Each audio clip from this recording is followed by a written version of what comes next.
Welcome to the Capital H podcast, where we explore the latest trends and insights at the intersection of work, workforce, and workplace. I'm your co-host, David Mallon, Chief Analyst of Deloitte's Research and Sensing team.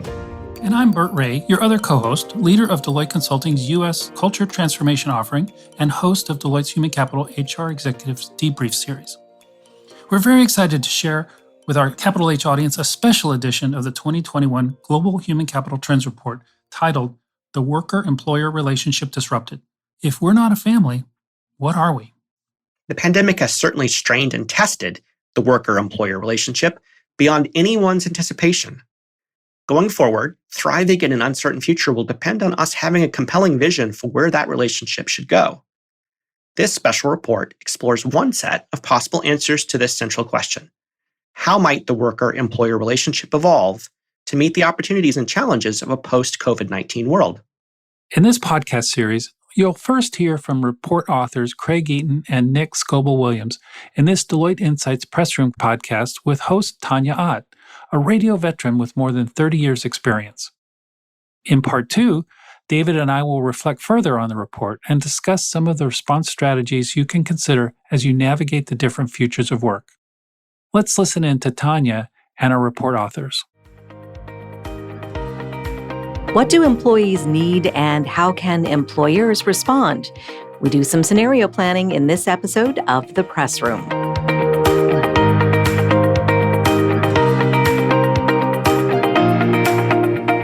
I'm Tanya Ott. We've hit a major inflection point in the future of work. Will we stay in the office? Will we continue working remote? Will there be a great resignation? These questions and more hinge on the relationship between workers and employers.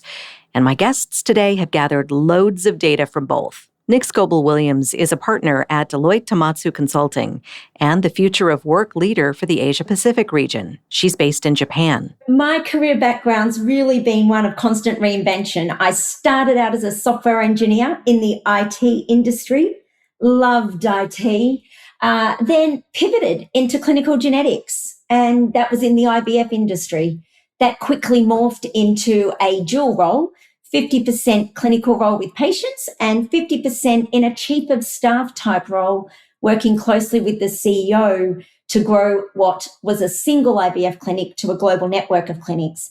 And then over those years, I also pursued my passion in law and completed those studies, was admitted as a lawyer earlier this year. So for me, future of work is just a dream, that intersection of technology, of all of those human capital issues and opportunities, and bringing in public policy, of course, many of the things that our report touches on. Kraig Eaton is principal in Deloitte Consulting LLP's U.S. Human Capital Service area and led the research on the new special report, The Worker-Employer Relationship Disrupted. Right off the bat, the report establishes the tension with the story of e-commerce giant Shopify, whose CEO recently sent an email to thousands of employees saying, "We're a team, not a family, and we can't solve every social problem." Oh, CEO of Shopify. Yeah, I think, it's interesting when any leader comes out and makes a bold statement that, we're a team, we're an organization, we're not a family. And I think at face value, you can look at that and say, well, that probably created some divisiveness between the leaders and the workforce of the organization. But I think it's a really good indication of all of the disruptive events that have occurred over the last year to year and a half, and how it really is creating a push and pull effect between workers and their employers, and trying to navigate what's proper, what's appropriate. How do we ensure that we don't build an environment that is divisive, and rather build an environment that recognizes differences? But that was a pretty bold statement, and I think it's one example of a few where organizations and leaders feel like they need to come out and make some pretty, bold statements to try and set direction around where this relationship might be going. You mentioned proper or appropriate, and another example you have is the software company Basecamp, which weighed in on what employees can talk about while they're at work. That was pretty interesting as well. Yeah, no political conversations, maybe even no social conversations. Again, I think the similar thread between the Shopify and Basecamp example is, how do we ensure that we create an environment, that doesn't foster divisiveness? I think you can, and Nick, I'm sure, can weigh in on this. Where's the line? And how clear is that line to your workforce? I think statements like that are easy to articulate, but very tough to manage and, to navigate. Yeah, I think one of the things that really struck me throughout the journey, Kraig, was the way that every day we would observe or we would experience in our work with clients a new move, whether it was, a move from the worker perspective or the employer perspective. There would be a CEO coming out with a different statement, or an article, for example, talking about, the New York Times piece, YOLO, you only live once. And it was just fascinating to see that we are in this moment where these examples that we're talking about are endless, and they don't all necessarily reconcile, except to highlight that these expectations from both the worker and the employer, perspective are really in flux and are evolving in an incredibly fascinating way that's really creating opportunities and challenges that many of us have never had the chance to explore before. So in your new special report, you explore a set of possible answers to the question at the heart of all of this, which is, how might the worker-employer relationship evolve to meet the opportunities and challenges of the post-COVID-19 world? Was there a salient moment that you can remember when you said to yourself, this is a really big issue, it's not going away, so we need to tackle this one head on? Well, I'll share a couple of statistics that I think really, for many organizations, not just us as authors, is bringing this challenge and this evolution to the forefront. The Microsoft Work Index came out, and one of the key data points was that 40% of those global workers that were surveyed articulated that they're considering leaving their employer within the next year. Another key data point that shows a little bit of the inequality around the implications of the pandemic.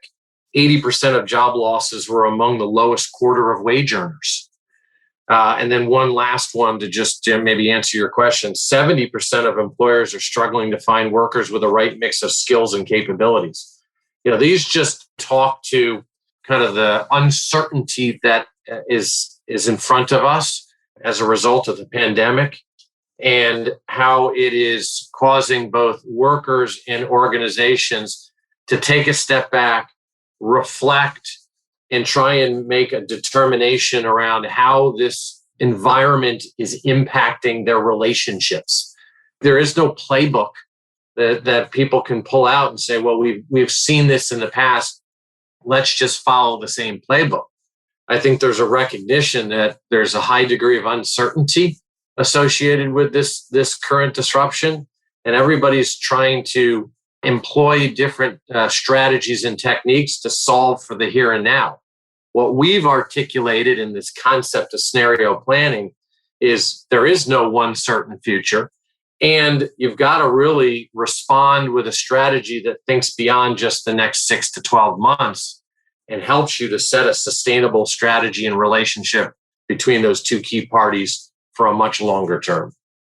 We coined this shift from a mindset of surviving to a goal of thriving. A survive mindset really is focused more on the short term, with this expectation that, boy, if we could just get through this disruption, and we get through, we can return to normal. We can revert back to the way we used to operate. And so by definition, it leads many organizations and leaders to think about solutions and strategies in a shorter term. When you think about Thrive is a focus in on recognizing that disruption's not going to go away, right? There will be future disruption, climate change, political unrest. And so making decisions through a longer term view will set up organizations to thrive and to really develop a competitive advantage that helps them to succeed in the long term. So let's talk about that scenario planning then. What are the elements that could impact these future scenarios of work? Nick, do you want to take that one? Yeah, sure. And I think our scenario planning exercise was, really fascinating. To feed our scenario planning, we used a combination of pulsing hundreds of executives through AI-enabled focus groups, live survey polling. We also used social media polling, interviews with executives across the globe, hundreds of workers across the globe. And I think one of the things that was fascinating was as we did that, and we were in the moment in these live AI-enabled focus groups, and then after the fact, when we were immersing in the data, it became clear to us that this really was so complex and multidimensional. I don't think we had expected to come out with the data telling the story that it did. We did see, for example, things like government regulation rise to the top as one of the factors likely to have the most influence in how the relationship could evolve. But take, for example, when we looked at the internal factors that all of those worker and employer participants in our scenario planning exercises, gave us input on, yes, there were moments where leadership really shined, but what we realized was they were telling us that basically everything is important. And it really created a moment for us where we were like, wow, really what we need to do is understand, all of those things. Some of the factors that, we explored were things like social divide, economic growth, climate change, the use of technology, access that people have to resources around education and wealth. We explored all of these different levers, but there really didn't come out any clear. For example, here's the 5 we need to focus on. You will see in the report that government impact and talent supply clearly set the stage for how we could see the different futures evolve. But it really was fascinating. And, if we think about looking ahead, we had 63% of workers tell us that they feel that their relationship with the employer will become stronger or stay the same moving forward. But we had 86% of the executives in our AI-enabled focus groups tell us that they think workers are going to gain more influence and independence relative to their employers moving forward. So, it was just remarkable, the power of the insights that, really showed us this is so multidimensional, and we really just need to understand what are all of those internal and external drivers that may influence the different futures that we could embark upon. I think one of the most difficult realizations that many organizations are going to have to come to is this realization that neither workers nor organizations can control which futures come to bear. That this is not a situation where an organization can say, hey, I like that future. I'm going to head that way. I'm going to make these decisions so that I can lead us into that future. The government impact and talent supply external factors are really the things that are going to dictate which future comes to bear. Now, we also want to be very clear. One of the things that we're not saying as part of this report is that the 4 futures that we have identified are the full set of futures that could come true. That would be naive for us to say that we've defined every possible future.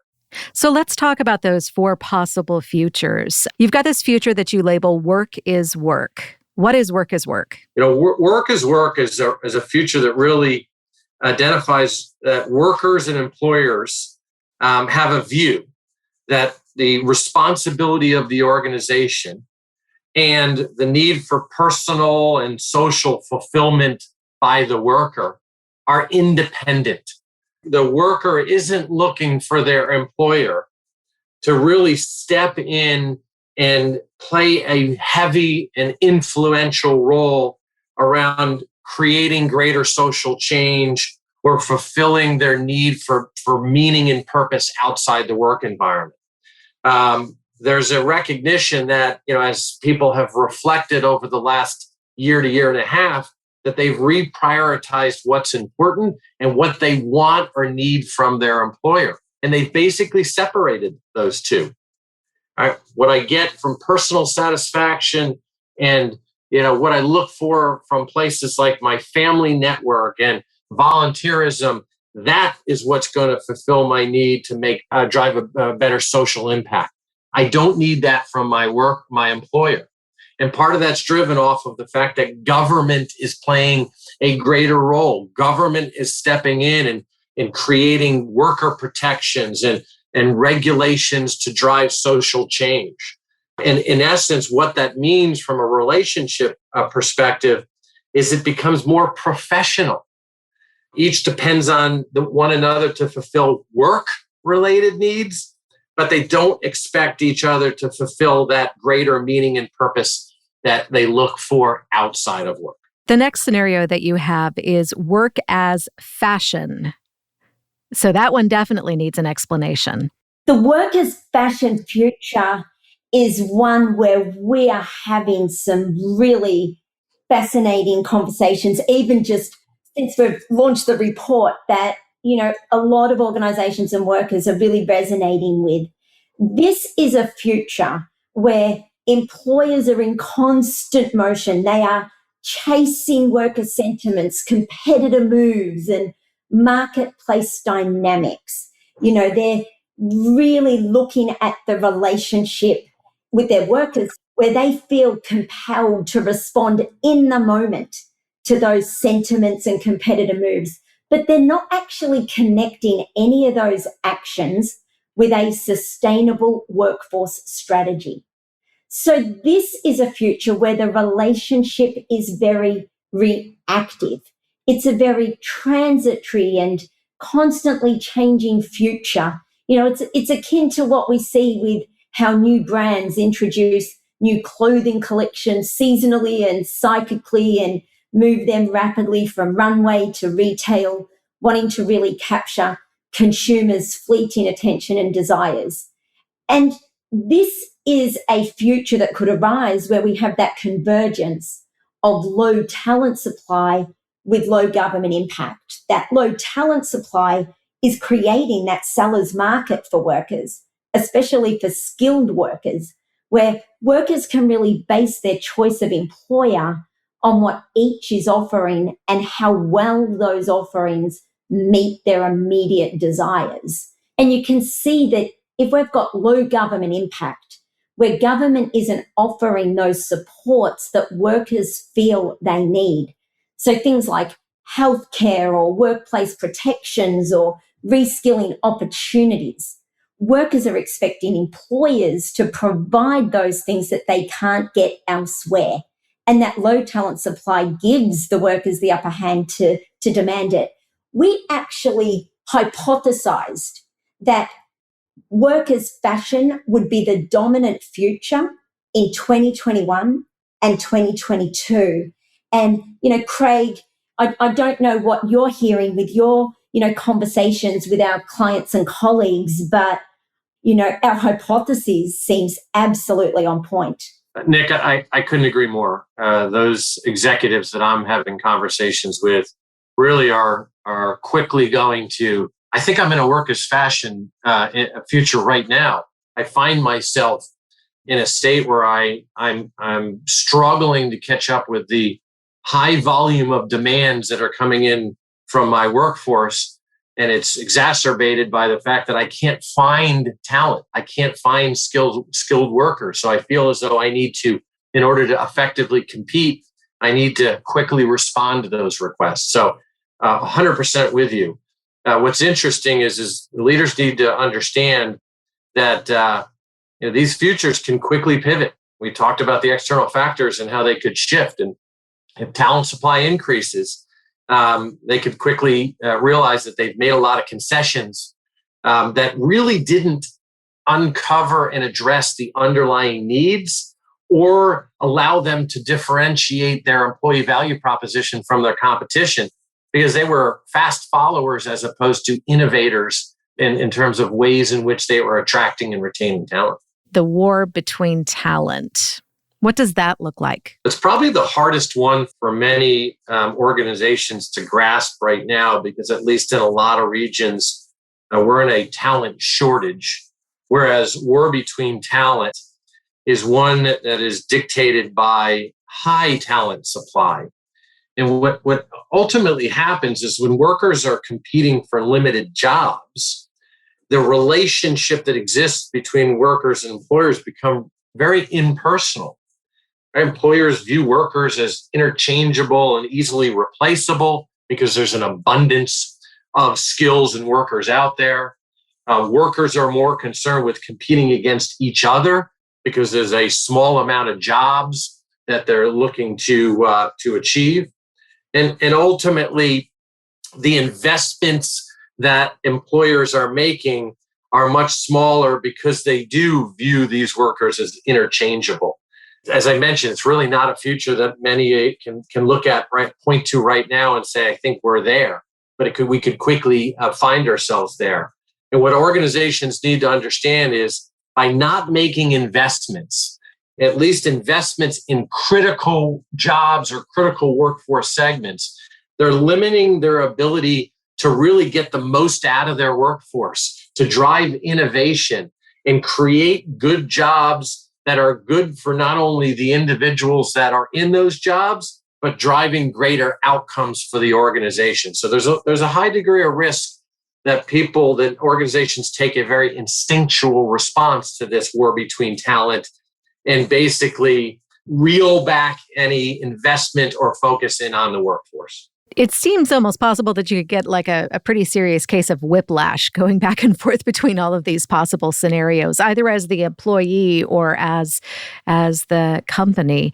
The final scenario you have is purpose unleashed. Yeah, and to be honest, many people may, before reading our report, have thought that purpose unleashed was the desired future.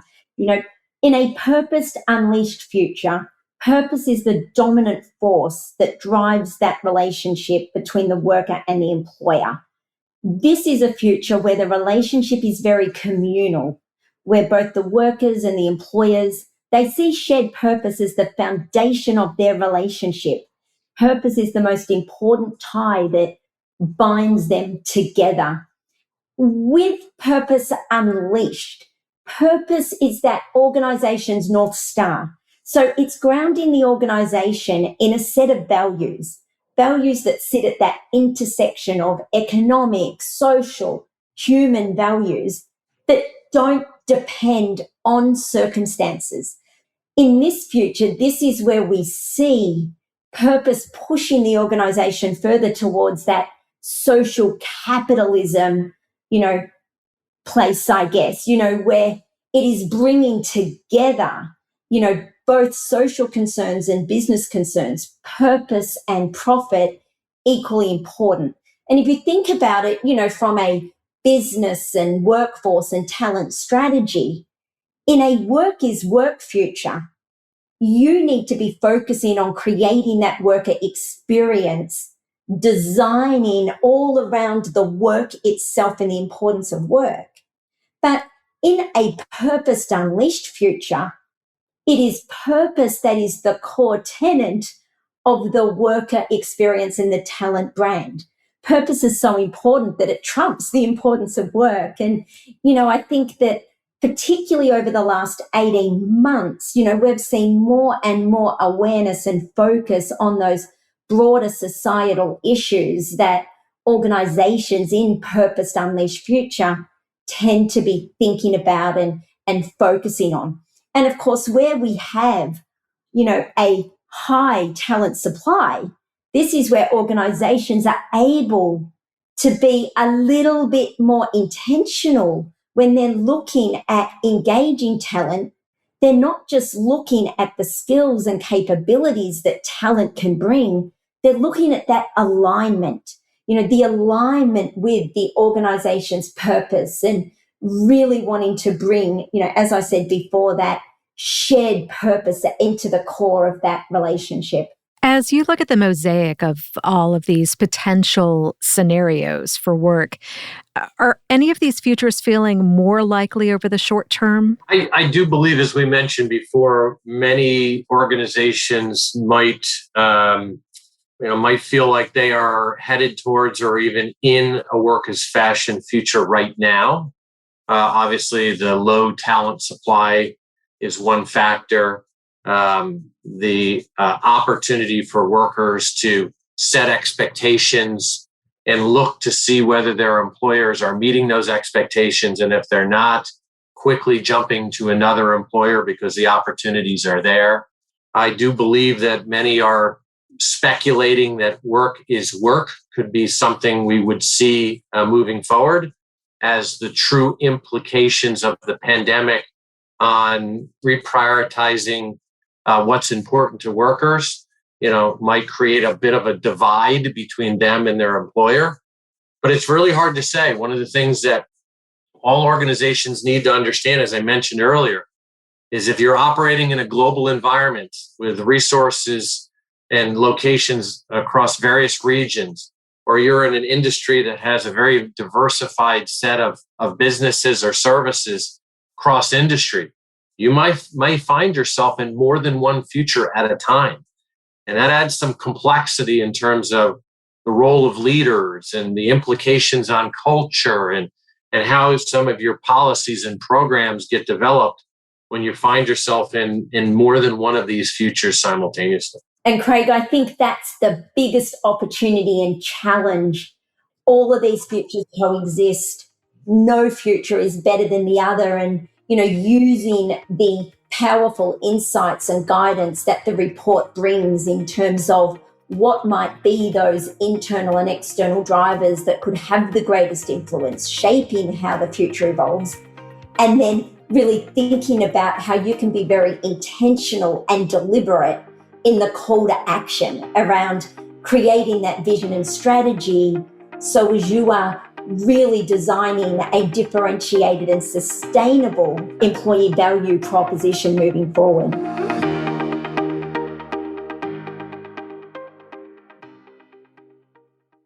We just heard a great discussion of the 4 futures from Kraig and Nick.